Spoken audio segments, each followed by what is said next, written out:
All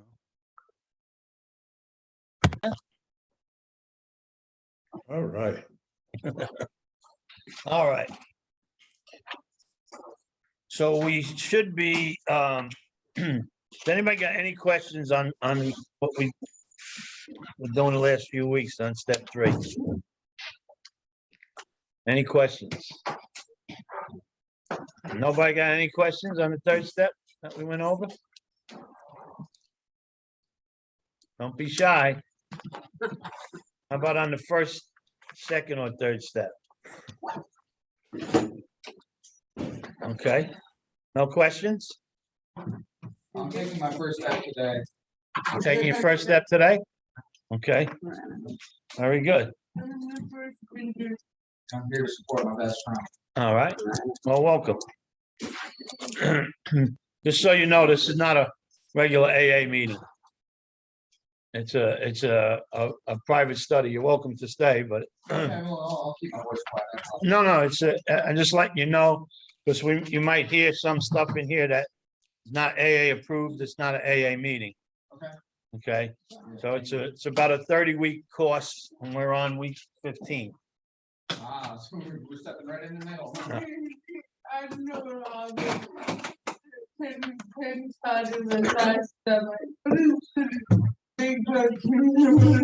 Yeah. If you're interested, you could go to YouTube right here to this channel, and you can watch the first 14 weeks. All right, no, that's okay. You're fine. All right. So now that John's here, we can start.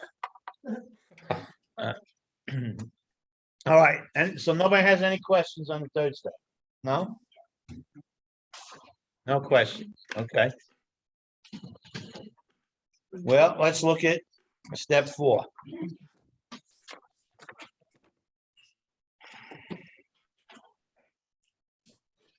Made a searching and fearless moral inventory of ourselves.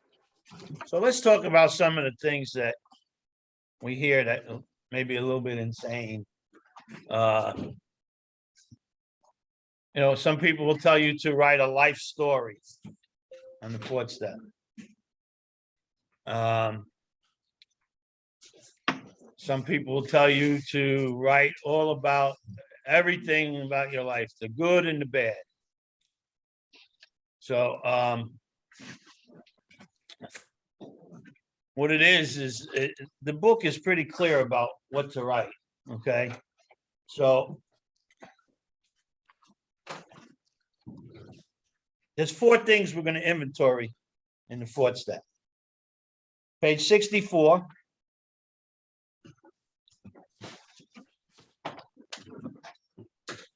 And these are in no uncertain terms. They're clear-cut, precise, specific directions.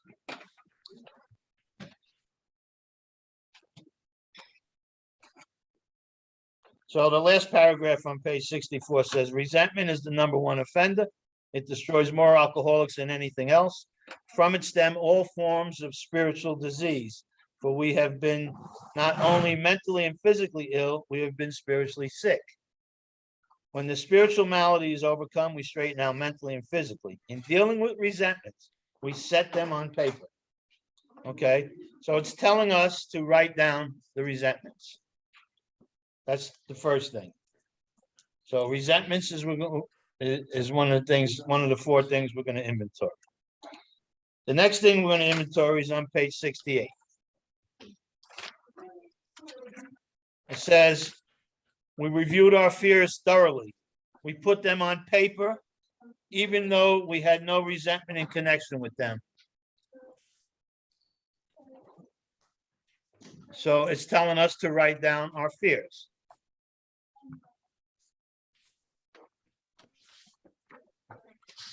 Next thing is on page 69.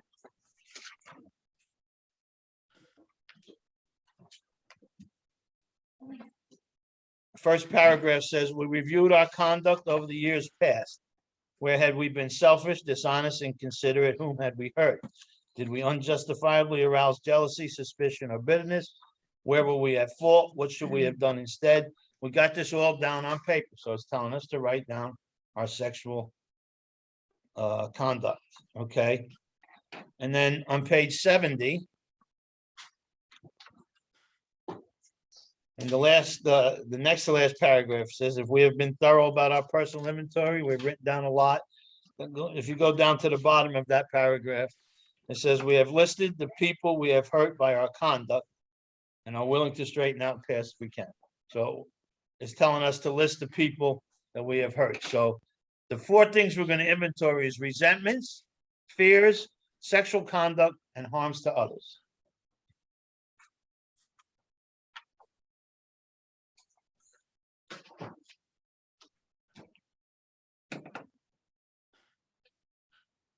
Now, I think I had said to you before that the 3rd step and the 4th step go together, not so much the 4th step and the 5th step.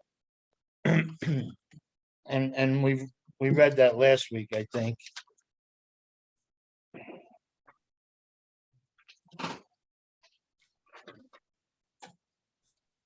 Top of page 64, though our decision, the 3rd step, was a vital and crucial step. It could have little permanent effect unless at once, followed by a strenuous effort to face and be rid of the things in ourselves which have been blocking us. Our liquor was but a symptom, so we had to get down to causes and conditions. So the important thing here to realize is that they're wanting us to write on the 4th step immediately after the 3rd step. So if you're going to pick up the pen a week later and start writing your 4th step again, you first have to do a 3rd step and invite God back in. Okay? Because otherwise you're not going to be doing the moral and fearless inventory. You're going to be doing it yourself, and you're not going to be so truthful. So those are the and the other thing that people talk about all the time is, write everything down, inventory all the good and the bad. And there's nowhere in the 4th step that asks us to write down anything good. There's just not. Okay.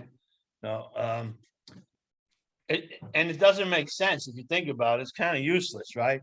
So, like, I was always, as bad as I was always kind to elderly people. After I do an inventory of myself, I'm not going to be mean to elderly people. You know what I mean? So whatever good qualities you have, if you have any, well, we all have a couple at least, I think, 1 or 2. Whatever good qualities you have, there's no need to inventory them because you're not going to lose them through the inventory process. So if you look at the wording in the 4th step,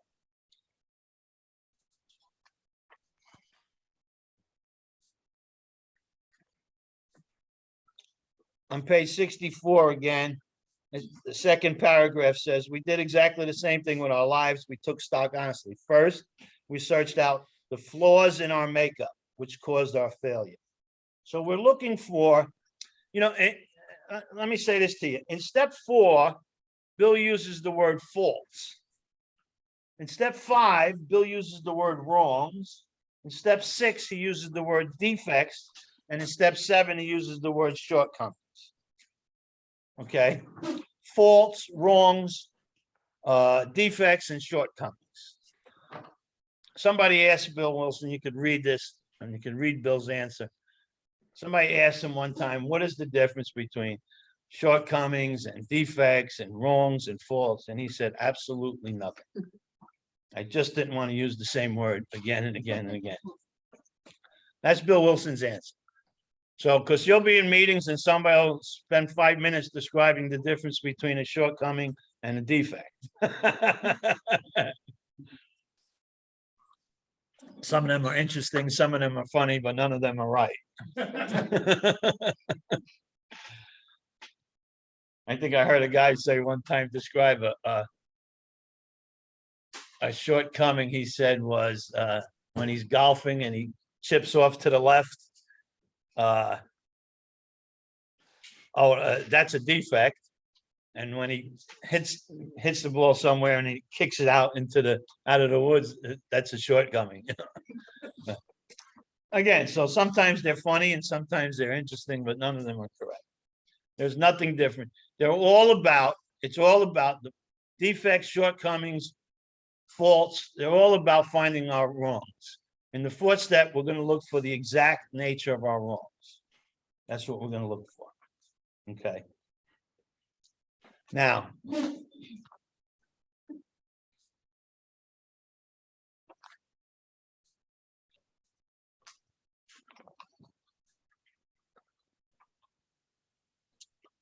so on page 64, Bill starts off. I'm going to erase this here. So I could write on this board.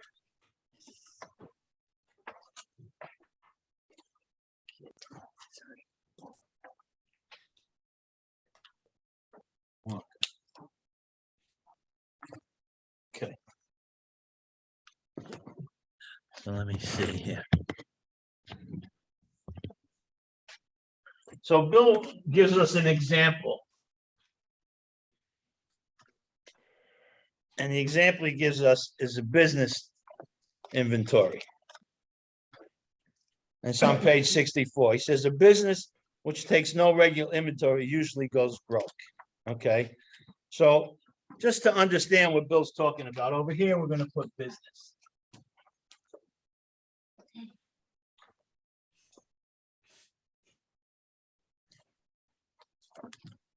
And the first thing Bill says here is taking a commercial inventory is a fact finding.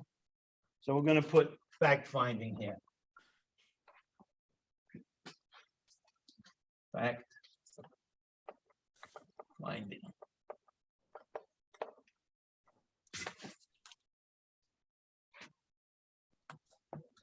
It's a fact finding and a fact facing process. So here we're going to put fact facing.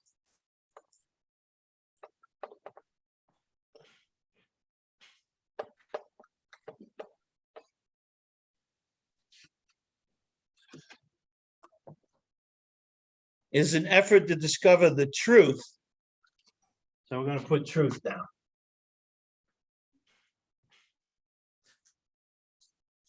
About the stock in trade, right?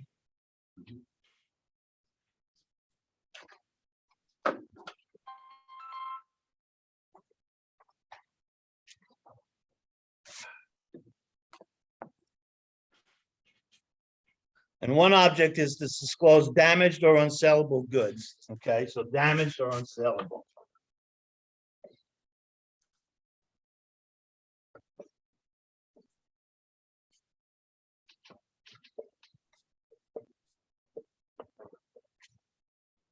And then to get rid of them promptly and without regret. So get rid of promptly.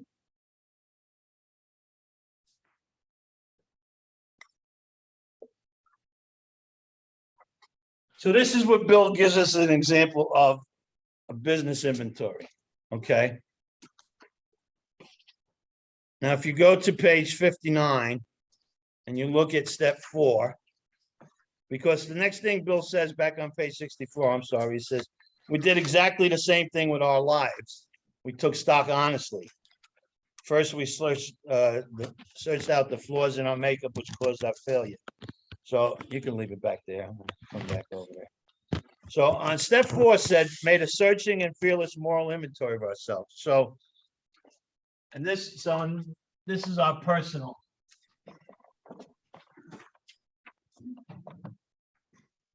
Business and personal. So fact finding would be searching.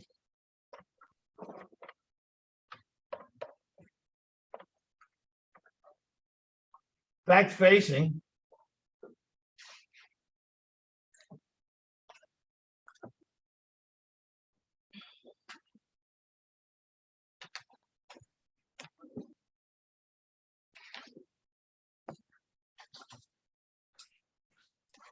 is fearless. We're looking at the 4th step. Need to be fearless, face facts. Moral inventory. If you look up the word moral, one of the definitions of the word moral is truth. Okay.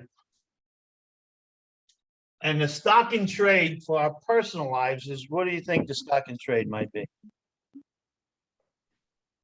Huh? No, stock in trade. So if you have like a clothing store, you know, your stock in trade is sneakers or jeans or shirts or something like that, right? On a personal life, our stock in trade is our thinking.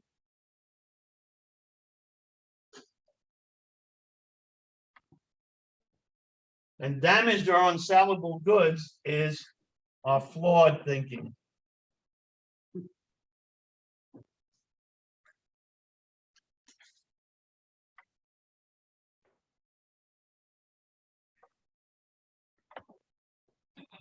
Okay.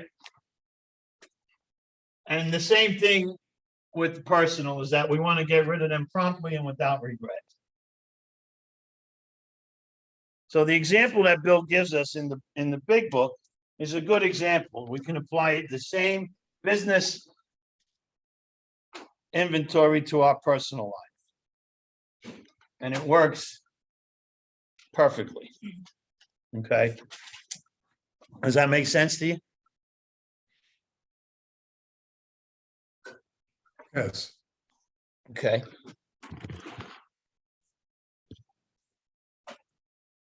All right.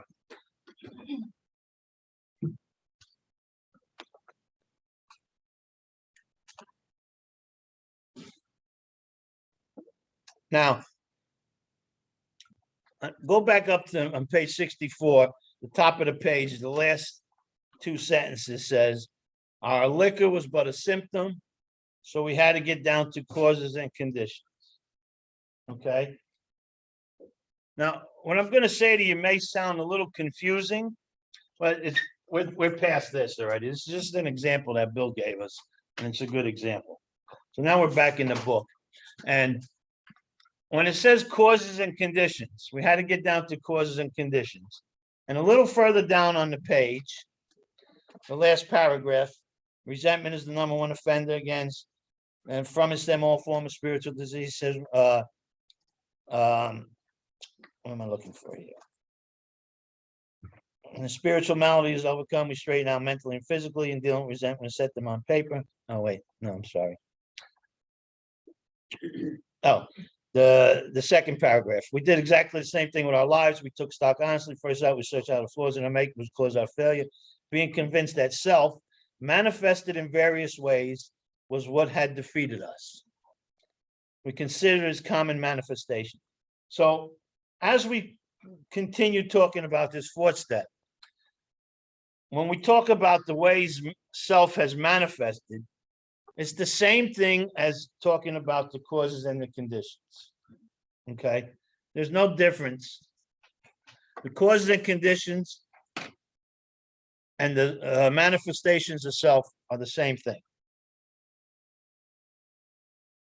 So don't let them mix you up.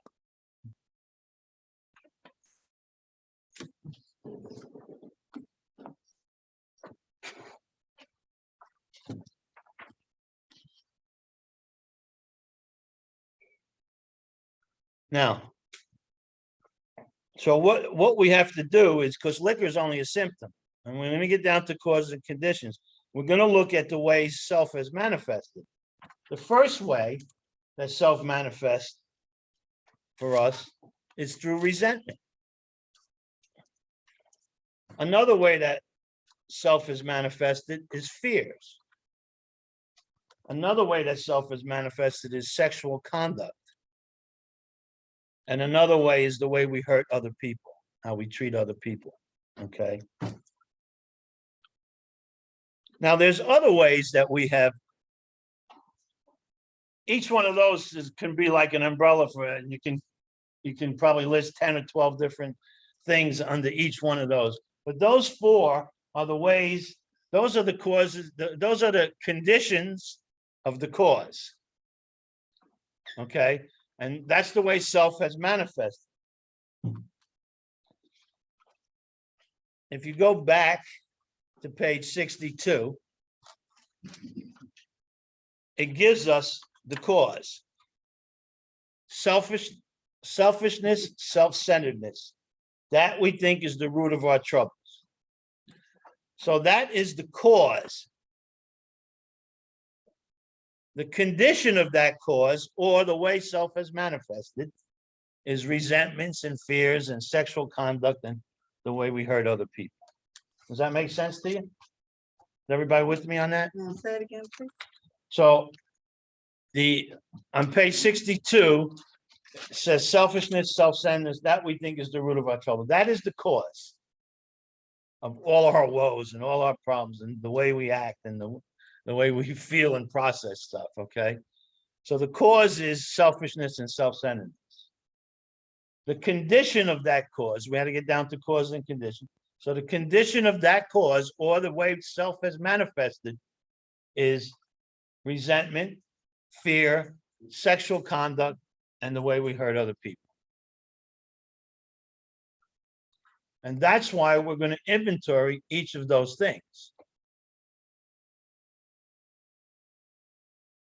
Because you know what? When you get somebody and you're taking them through the steps and you get to the fourth step, and you tell them, inventory all your resentment. So you're mad at.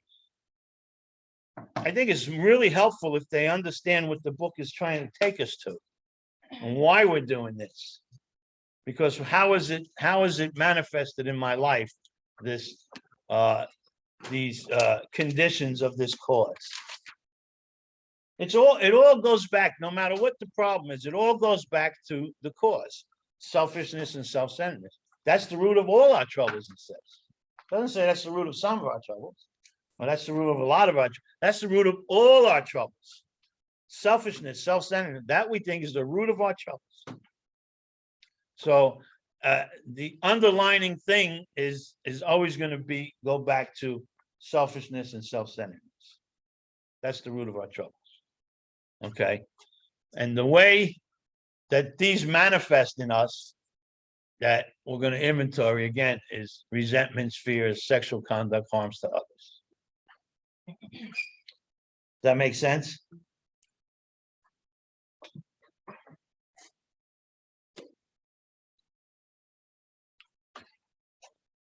So from our personal lives, back to this example here, is that we've got a business also, and that business is finding a way to live where we can have a little peace of mind, serenity, and happiness, right? If we don't find that, we'll go broke. And for us to go broke, it's to drink and use drugs, okay? So we're only going to inventory the flaws. It doesn't make any sense to inventory anything good about you, okay? Now, the first time that our program tells us to inventory the good stuff is in step 10. And if you go to 12 and 12 on page 88, step 10, the second paragraph says, a continuous look at our assets and liabilities, and a real desire to learn and grow by this means are necessities for us, real necessities for us. So the first time it's asking us to take a look at anything good is in step 10. And that makes a lot of sense if you think about it, because like I said, when I got here, I didn't have too many good qualities. You know, I thought I was, a decent guy, but I really knew I wasn't, and I thought I was a good dad, but I knew I really wasn't, and all of these things that they were just fantasies in my head. Right. And so what I'm going to do here is I'm going to start getting this stuff out so I can look at it and take a look at it. And that's all we're doing in the fourth step. We're just getting this kind of fourth step is kind of like going in your house and cleaning out your drawers, your bureaus, and your closet, getting all that. Because, I have a tendency that, like, I was just telling Tony, I'm going to bring him some clothes because, a lot of clothes that don't fit me. But I like to take something and go, oh, that's a nice shirt. Yeah. I know I'm going to lose a few pounds one day. That'll fit me again. It's because I only wore it a few times, right? So this is how we really think, right? But it's a fantasy, and getting sober is learning how to get out of the fantasy and into reality, and that's what we're going to do here. And, sometimes reality isn't very pleasant. Okay. Now, Hey, Danny, quick question. This is Yes. Tom. Hey, What was Tom. that? What was that page you were referring to on step 10? You said it was 70 something? it was in the 12 and 12, page 88. Oh, 12 and 12. Okay, thanks. 12 and 12, page 88, second paragraph. A continuous look at our assets and liabilities, it says. Roger that. Thank you very much. You're welcome. So that's the only time it asks us over and over again in this process that we're about to go through now. It's going to talk about all the negative stuff. Again, it's the faults and the wrongs and the shortcomings and the defects and the flaws and it's not going to talk about anything good. So let's go back to page 64. And I'm going to tell you, before I read this to you, I want to share this with you because very few people that I know actually do what the directions say here. And I'm going to tell you that for myself personally, the most spiritual growth I've ever gotten and still get today is by doing this, what I'm going to read to you, that the book says to do. And it's amazing how many people have never done it. You can go around the rooms and you can ask them, a whole bunch of people about it, and you'd be surprised how many. So the bottom of page 64, the resentment paragraph, it says, when the spiritual malady is overcome, we straighten out mentally and physically. In dealing with resentments, we set them on paper. We list people, institutions, or principles with whom we were angry. You see that there? We list people, institutions, or principles with whom we were angry. It is not a choice, institutions or principles. It's not a choice. That word or there means both. It means if you're angry at either one of them, you write it down. And so what I'm getting at is the most spiritual growth I've ever gotten, and the people I work with also too, is in inventorying principles. Now, let's talk about principles for a few minutes, because this is so very important. In the last step, in the third step, I told you that word care is big, right? It's a big word. And what it really meant was learning how to get out of the result business. And I said to you, if you can learn how to get out of result business, check your motives, do the best you can, and whatever happens, none of your business. If you can get to that point, nobody stays there, but if you can get there and live there a lot, your life is going to be so much better, right? Well, the same thing applies to this. If you start inventorying principles, you are going to get more out of it than anything else. Now, what is a principle? A principle is a moral, a value, or a belief. A principle is a moral, a value, or a belief.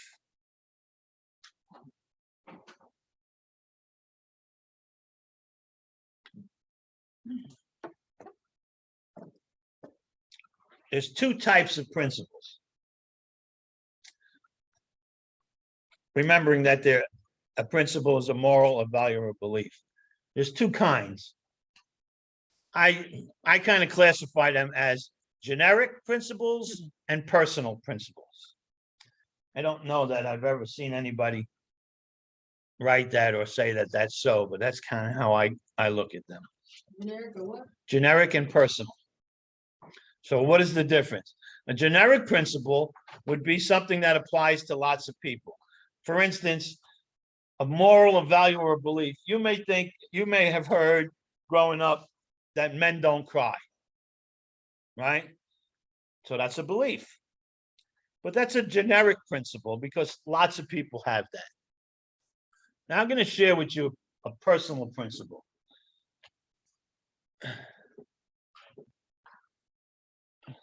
Don't get upset with me or hate me, but somehow, growing up,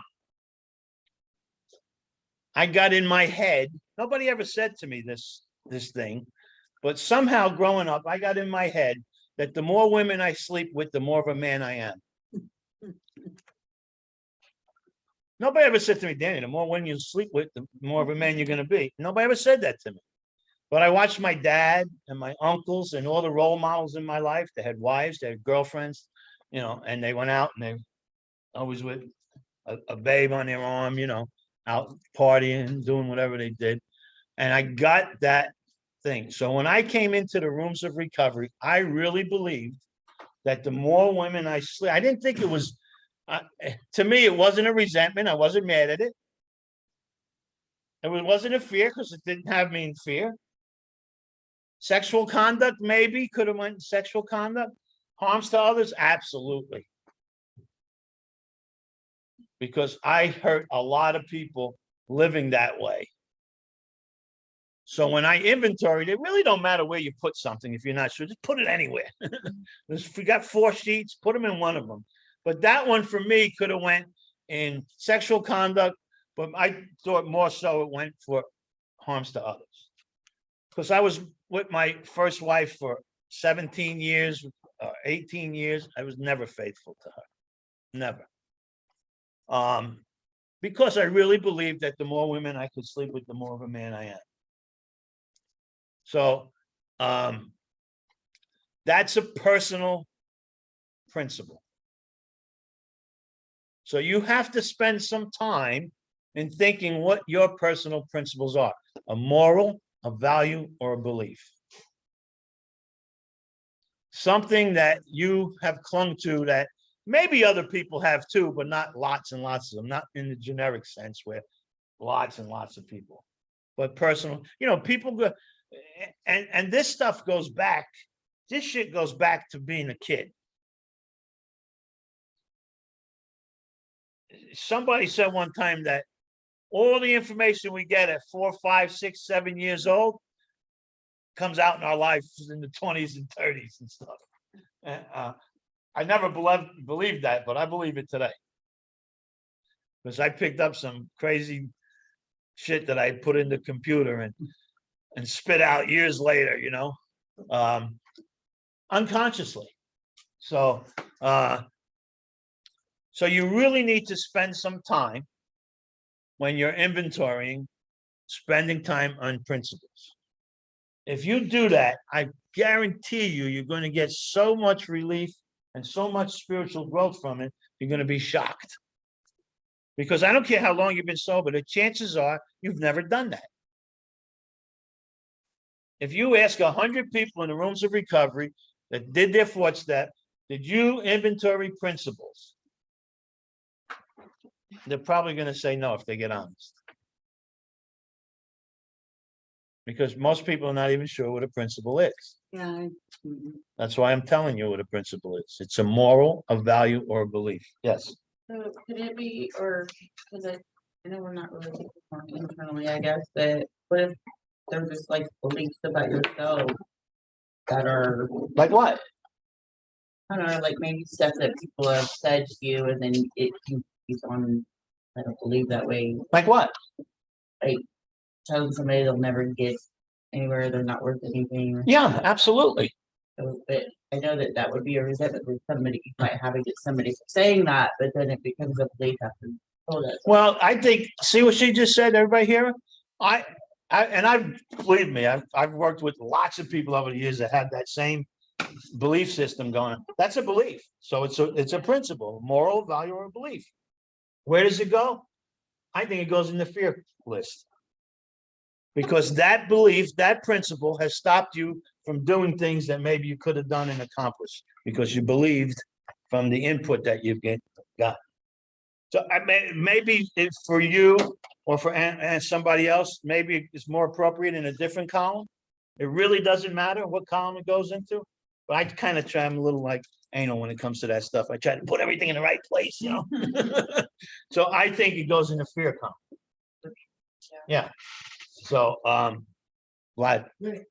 So, well, usually, you know, working on character defects, right? I mean, I'm trying to do all for the character defects. I mean, with the principles, sometimes it's possible, but sometimes it's like how you work on the principle men don't cry. Well, Because I mean, Yeah. I grew up with that principle and okay, that's a good question. How do you work on the principle men don't cry? So where would that even go, right? Would it go in resentments? I don't know. Probably goes in fears. Or, maybe in your relationships, maybe messed up relationships, can't show your feelings, can't show your emotions because you're a man. Not supposed to be like that, So, but how do you do it? You go through the columns. Oh, by the way, does anybody have access that can print stuff out for us? Yeah. You do? Good. Here you go. I have that in PTF. Oh, there's a few other sheets there too. So, I'm going to finish that question to you, Vladimir. I'm going to answer your question as soon as you guys pull out of Ukraine. Oh my God. Whoa, That's a good one. whoa, Danny. Okay, wait a second. Hold on. Huh? Let's say, I'm not, I grew up Lutheran, but I've heard this close to Catholic. Somebody in AA told me they were kind of close. So let's say I resent the fact that, let's say I'm Catholic, and I resent the fact that the priest can't marry. I don't think it's a good idea in this time and place, and I resent the fact. It goes in your resentment list. So that's an institution, right? Yes. And I put it in, let's see, what were the four things? Fear, That would go under resentments. Resentments, fears, sexual conduct, harms to others. That's definitely resentment. And so you put in priest can't marry on the first column. Now, I'm going to give all you guys a sheet that we made up years ago. Years and years ago. We did this sheet and it's 4 sheets. One is resentment, one is fear, one is sexual conduct, and one is harms to others. And everything on here is directly out of the big book. There's nothing on here that leads you to do anything but what the book says. There's 5 columns on here. I know what you're saying. The book has 3 columns, right? The book gives us an example on page 65 of 3 columns, right?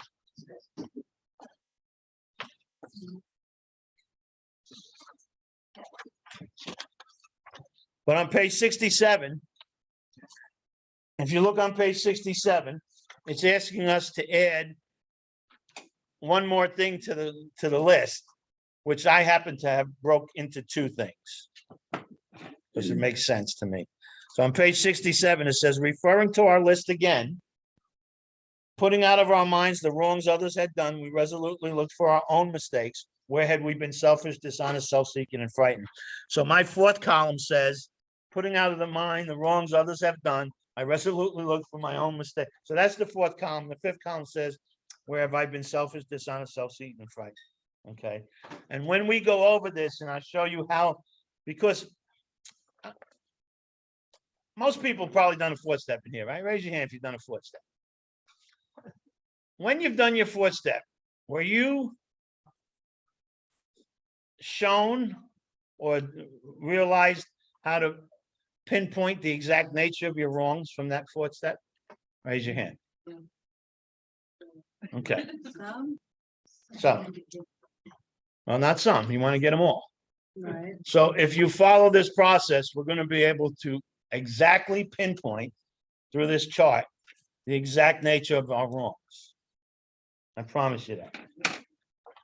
So, and it's a process, and we'll go through it, and you'll learn it. So, but if you don't want to use these sheets, don't use them, right? But they're very helpful. So, so back to you, Vlad. Okay, so on the sheets, right? Column 1 says list people, institutions, or principles with whom we were angry. All right. Column 2, I asked myself, why am I angry? What did they do to me to cause the anger? Okay. And then column 3 has 6 little columns, 3 columns, 2 subcolumns in each one. And that you put a check mark. It's the same thing that's in the book here on page 65. And then column 4 is what part did you play? So if you go through that, if you follow all the things on all 5 columns there, you'll get some understanding of that topic of men don't cry. So first of all, I have to figure out why that principle is wrong, right? So I guess basically because. No, you don't have to figure out why it's wrong. You already know it's wrong because you wouldn't be asking about it. Well, you said it. Yeah. So I- Yeah. So, you know, something very interesting. I think it's in the 12 and 12. It talks about we want to find out when, where, and how. Right? Does it say that in 12 and 12? When, where, and how? And the 4th step one. It doesn't say why. You know why it doesn't say why? If you figure out when, where, and how, you're going to know why. So don't worry about why.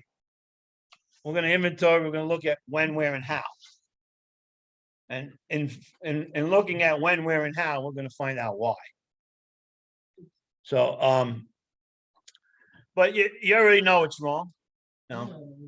talk to you from. Like my personal principle that I shared with you is, like I said, when I got here, I wasn't upset with it. I wasn't afraid of it. But I had enough brain cells left to say, you know what, this fucked my life up. Just living like this and thinking like this. No. And so if I can be honest about that, and I say, well, then I got to look at this. I need to inventory this. I need to take a look at it because it messed my life up. And I didn't think there was anything wrong with it. And, you know, one of my generic ones was, you know, men ain't supposed to cry. So I got to be tough, got to act tough, you know, can't show no fear and all that kind of stuff. It's all bullshit.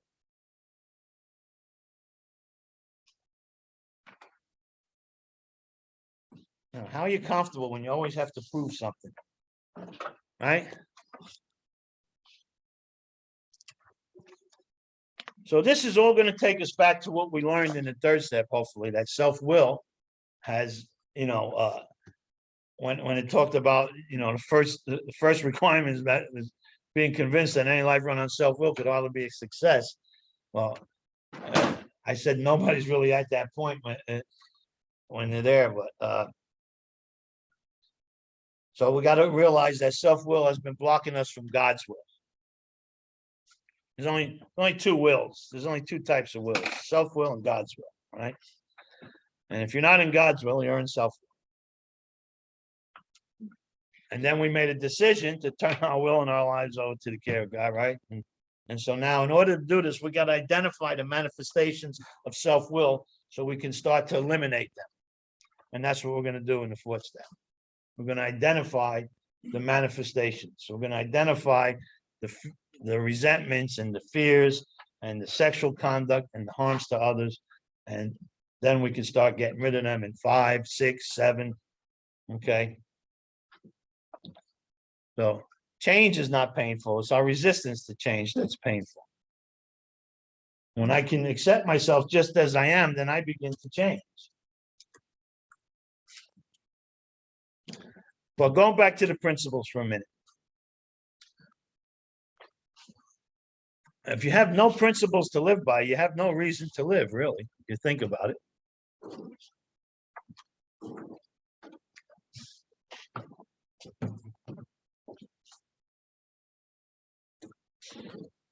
In the 3rd step, we admitted that we admitted to the failure of self-will, didn't we? We went over that and we admitted that self-will always fails us, right? And so now in the 4th step, through inventory, I'm going to get a picture of what I admitted to in the 3rd step. That self-reliance failed me. And why does self-reliance fail me? Well, I could take some guesses at this point, but guesses aren't going to cut it anymore. I need to know. I need to be able to definitively know and understand that. And then after I'm done with this process, I can come back and I can say that I'm fully convinced that any life run on self-will could hardly be a success. I wasn't really at that point in step 3, but after this process, I begin to be like that.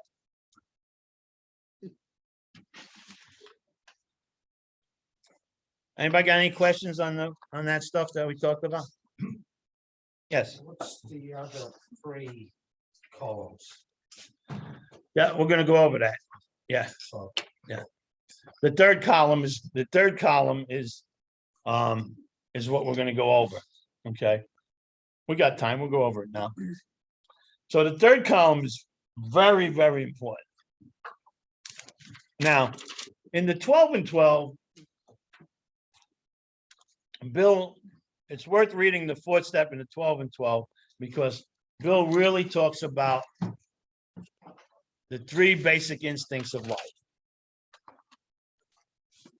And they are so important.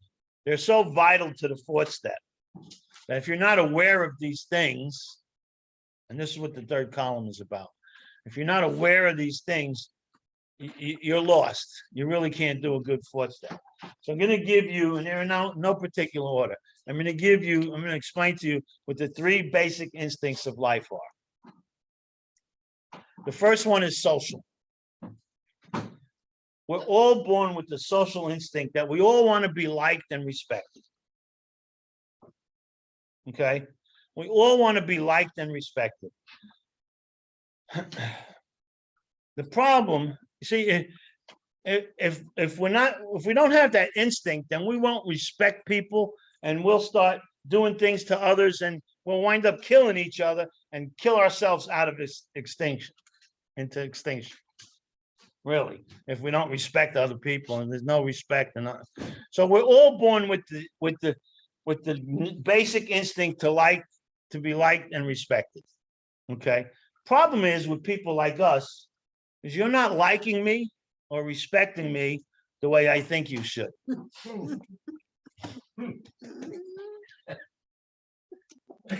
And when you're not, now I'm going to take shortcuts and I'm going to do things to make you like me and make you. I can remember, as sick as I was, even into like the 4th grade, we had we were in class one time as a substitute teacher, this poor lady, I have no idea who she is, but so I'm sitting on the windowsill and she don't know that underneath me, outside the window, down one flight is an awning that covers the entrance to the building. She don't know that.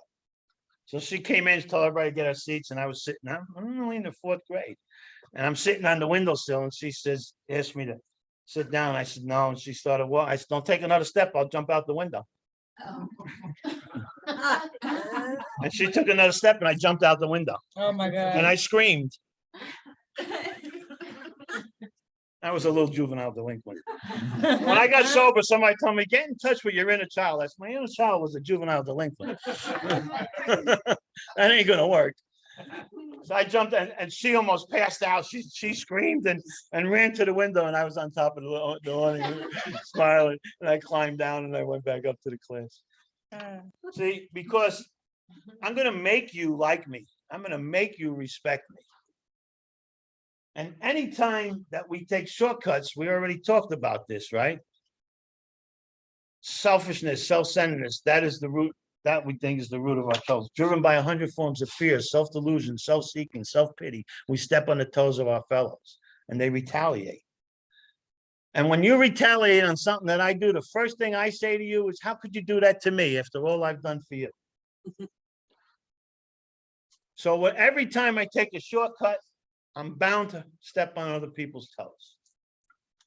So it's real easy for us to take the social instinct way out of perspective and be really warped about what the purpose of it, the God-given purpose of it was. The God gave us that natural instinct so we would treat each other decent and wouldn't kill each other and we'd live as we'd be able to live. That's the reason God put that in us. That has nothing to do with jumping out the window and screaming so you could like me and respect me, right? That's so far away from the reality of it that you can't make any sense as to how that would, but those are the kind of things that we do, right?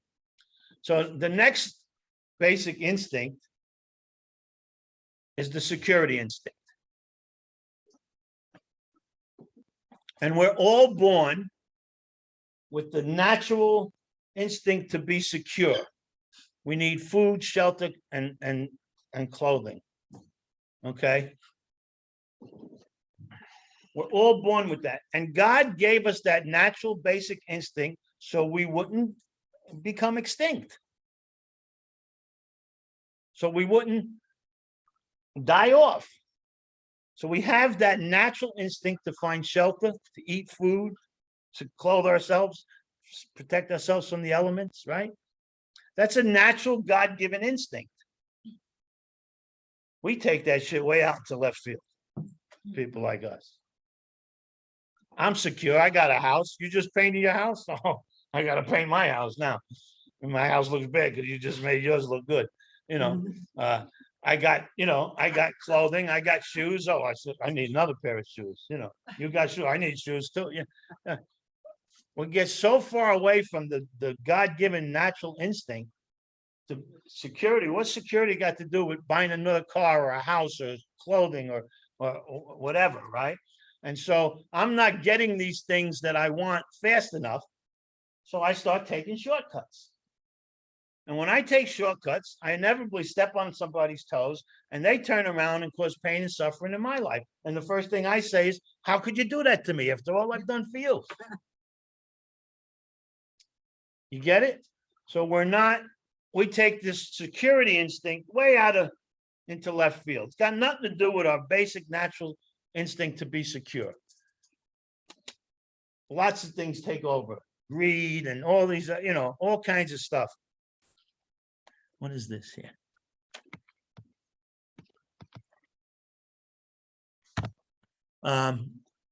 Okay, so that's the security instinct. The third basic instinct that God gave us was the sexual instinct. Of course, you can figure out why he gave us that, right? So we would reproduce and we wouldn't become extinct. Now, God made sex pleasurable. So a part of the plan. If sex wasn't pleasurable, come home after work and, she want to have sex. Oh, sex. No, Jesus. Can't do it. Not again. Didn't we do that just 2 months ago? No, God made sex enjoyable so we would reproduce. She's saying your audio quality might be low. Oh, well, sorry. It'll be all right. Just, it Okay. won't be on the recording. So, again, especially people like us, but all humans, we take this stuff way out into left field. I shared with you my thing, right? The more women I have, the more of a man I am. But inevitably, you're going to be with the wrong person at the wrong time, or the wrong persons at the wrong time, doing the wrong thing. That's going to happen. And it's got not a damn thing to do with the natural instinct that God gave us to reproduce, got nothing to do with it. So, but you can see how easily that when I'm in the pursuit of a woman, I step on people's toes, right? I do whatever I got to do. And when I step on people's toes, they retaliate, they cause pain and suffering in my life. And the first thing I say, how could you do that to me after all I've done for you? But you can see how we take this stuff way out into left field. So those three basic instincts that God gave us are all about the 4-step inventory. In the book, on page 65 in the example, it affects my what? My sex relations, my self-esteem, fear, sex relations, self-esteem, fear, security, personal relationships, self-esteem, security, personal sex relations, security, fear. So on the sheet I'm going to give you guys, the third column is all about, it's got 3 things and each thing has 2 boxes in it. So the first thing is social instinct. The next one is security instinct. The next one is sex instinct. And the social instinct has 2 columns, self-esteem and personal relations. The security instinct has 2 columns, material and emotional. And the sex instinct has 2 columns, acceptable sex relations, hidden sex relations. And as you go through the inventory, you're just going to put a check where it's appropriate. Now, when we get to the sexual inventory, we're going to talk a lot more about it, but I'm going to tell you right now that 90-something% of the time, your sexual encounters have nothing to do with the God-given basic instinct of the sexual instinct that God gave. Hey, Danny, Yes, sir. this is Bob out in Zoom land. Hey, Bob, Yeah, Zoomland. Is there any way we Zoomers can get a copy of that sheet? I have it on PDF. I can email it to you. You're going to have to either email me or text me with your email, and I will send you a copy. Okay, and what is your email or text address? My phone number is 727-534-2098. I can put it in the chat. She's going to put it in the chat. Okay, thank you. I want to thank just you. talk a minute about the list that I'm going to give you guys. Remember John Legassi? Me and this guy, John, is he still sober? I haven't seen him in years. Yeah? Huh. Oh, okay. Probably, what, Barry? Probably 27 or 28 years ago, right? We made that list. This list has been all over the world. I'm telling you, people use it all over the world. Well, we made this list. It took us hours to make this list because we argued about how big the line space should be, you know, because I remember John wanted like big spaces like that. And I went, no, then you just, you know, so when we inventory, it should always be in the context of a shopping list. If you look at Bill's example, that's how it is. So in other words, I had a guy that did a sexual inventory and he handed it back to me and it was like he wrote erotica. I was banging my neighbor's wife on the kitchen table as the rain beat upon the window. You know, and I went, damn, that's good shit, man. It ain't got nothing to do with what we're supposed to be doing, but that's pretty good. So, like when you go shopping and you need coffee and eggs and milk, right? You put on your list coffee, eggs, milk. You don't put coffee because in the morning I like to have a cup of coffee. Eggs because I like to scramble a couple of eggs when I wake up. You know, milk. I need milk for my coffee. You don't do that, right? It's coffee, eggs, milk. So in your inventorying, whatever we're inventorying, whether it's the 4th step, the 6th step, whatever you're inventorying, shopping list thing, just bullet points. And so we got down the space of the lines to where you could just put your bullet points. Now, if you got a person that you have more than one resentment, well, you can put their name more than once. But each one should be specific and it should be quick. It shouldn't be a story, you know? And I'll give you an example next week. We're kind of out of time. Anybody got any quick questions? No? Okay, same time, same channel next week. Thank you, guys. I Thank put you, your phone Danny. number in the chat, but Yeah, we're gonna have one for you next week. do you want me to put your email address in there? Yeah, you can. Well, I don't know it. So Danny you're- Fowl, DannyFAL0208@gmail.com. Okay. Hey, guys, she's put my phone number and my email address on the chat thing. Huh? 727. Thanks, Danny. Have a good weekend. Because. 2098. Okay. You know which email to send it to, right, Bob?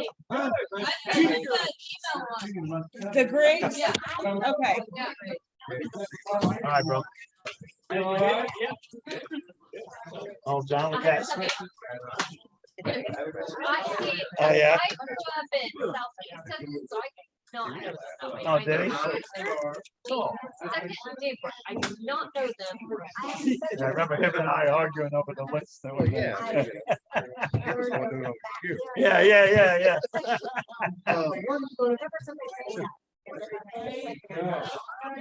I know, and Oh, I'm yeah? better, but for a long Oh, time. okay. It's weird. I have your email, but when I talk to you, it doesn't go by my phone. Yeah, I see him on Facebook. So I don't know.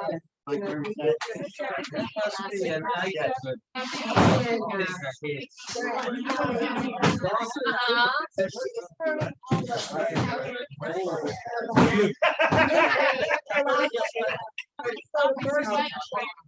2025. Hello, Danny? Hello? Yes. Yes. On your email, is Give that me 1 second. 0208 or is it a O? Like a No, it's letter? 0208. That's my birthday. In case you want to send me something next year. Okay.